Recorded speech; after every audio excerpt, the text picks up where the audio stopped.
and I've defined them as what I call the COWS program. COWS is an acronym for chlorophyll, oil, water, and salt. These are the 4 essential foods that one needs to be eating or ingesting on a daily basis in order to maintain its alkaline design. This physical body has to be addressed first before we necessarily address the emotional body. As we bring our bodies back into balance, as we begin to feel better, we start to think better. And as we start to think better, we start to do better.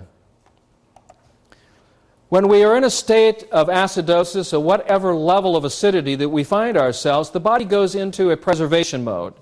It starts to react to excess acidity that's not being properly eliminated. One of these reactions is the body begins to retain water to buffer acidity, to dilute the acids, to keep vital organs flush, leaving skin prematurely wrinkled or dry. This is the result, of course, is dehydration.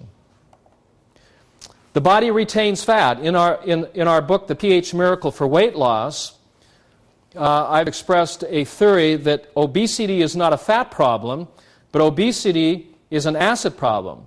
In the body's inability to remove its own dietary or metabolic waste products, the body retains fat in order to act as a parking place for these residues to be stored at. Unfortunately, acids are stored in the breast tissue as a fatty tissue and also the brain tissue, which is also a fatty tissue. So the retention of fat is critical in order to maintaining the pH balance of blood. The body will leach minerals from the bones and the tissues to neutralize acidity, which can lead to stones. All stones is a result of the body's means of protecting itself, and muscle breakdown or tissue wasting. We see this in end disease conditions. Another very interesting thing the body does is it starts creating fibrous crosslinks in order to encapsulate cells that have been spoiled with acid, forming tumors. Current medical science looks at tumors as something bad and needs to be removed. In reality, tumors is the body's solution to encapsulate cells that have been spoiled from metabolic and dietary acids in order to preserve and protect healthy tissue. The tumor is the solution. To remove the tissue or to remove the tumor disturbs the healthy tissue and can result in systemic poisoning of other tissues or a domino effect that can lead to more serious problems than allowing the tumor to complete its stages of enveloping the acidic cells, crystallizing those cells, and then naturally breaking down. Another preservation mode which the body goes into as far as removing acids, and we see this, one of the, and I don't know if you're familiar with this statistic, but there's over 1 million cases of skin cancer diagnosed every year.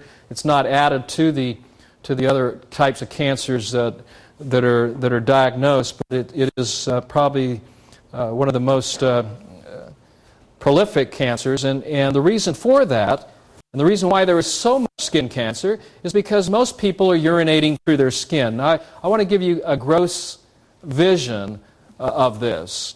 Skin cancer is a result of acidification process of the body trying to maintain the blood pH as it's moving acids out that aren't properly being eliminated through urination or coming out through the skin.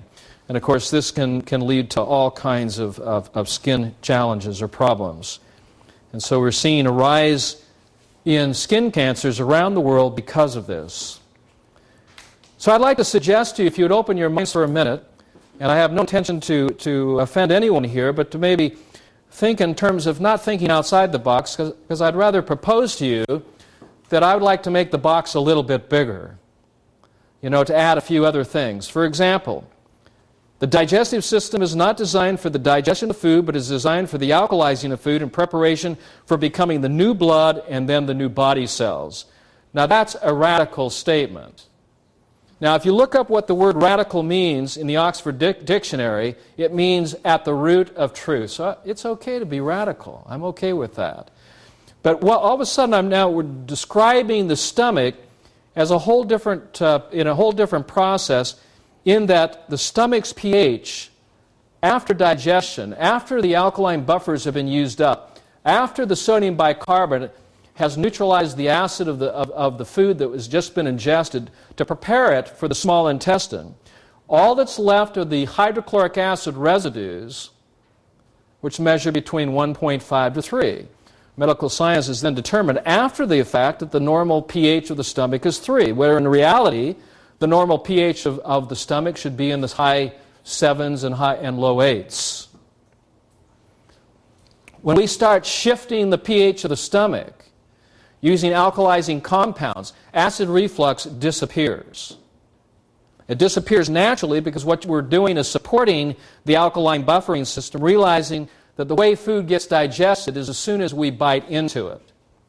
As soon as we bite into something, we disturb its organization and it starts to unravel. And then through that degeneration process, as food digests from the inside out rather than the outside in, acids are released. Now, I realized this when I started testing the pH of the saliva. It's a very simple test. You take this pH paper here. Many of you are probably familiar with it. This happens to be a pH hydrant paper.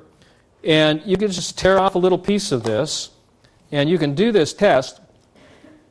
You actually test the pH of your saliva before you put any food in your mouth. And I don't know if you can see that or not. Can you see what color that is? Dark green. It's a dark green.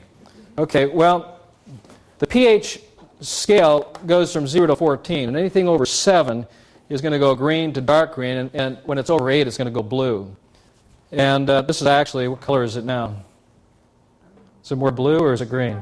It's dark blue. So that would mean my saliva is running at a pH of 8 or above. Most pHs, when you're in a state of health, will run around 6.8 to 7.2 unless you're conscious about this and actually trying to maintain an alkaline environment. Your pHs of your saliva will run 8. Now, if I put an almond in my mouth and start chewing it, the pH will actually, because of my alkaline reserves, will actually go up even higher. It'll go from, here in this case, it'll go up from an 8, clear up to an 8.5 to a 9. Because what's happening is the salivary glands are starting to release the number one buffer of the human body, and that's sodium bicarbonate. It's literally dousing the food with sodium bicarbonate, with baking soda. And so what will happen if you have alkaline reserves when you're testing your saliva is you'll find that as you test the saliva and you're in a state of health, that the pH will not go down because it's not an acidic effect. The pH will go up because it's an alkaline effect. The salivary glands do not release digestive enzymes. The salivary glands release alkalizing compounds to raise the alkalinity of the food as food is releasing acid as it's disorganizing. Any food that's spoiling or disorganizing, releases acids. We know that just by opening up our refrigerators. You just look at the back of the refrigerator and say, well, that food is spoiling. It's going acidic, right? And that little sticky residues are the acids, which is proof that it's spoiling. And the smell is also there too as well. So when we break the membranes of any food, acids are released. Those acids have to be neutralized, and from the mouth all the way down through the alimentary canal, every action is to alkalize that food. I can see no evidence anywhere in the alimentary canal described by current medical science currently that this system is a digestive system. Once we embrace this new concept of alkalizing our food, this is when things start to change for us.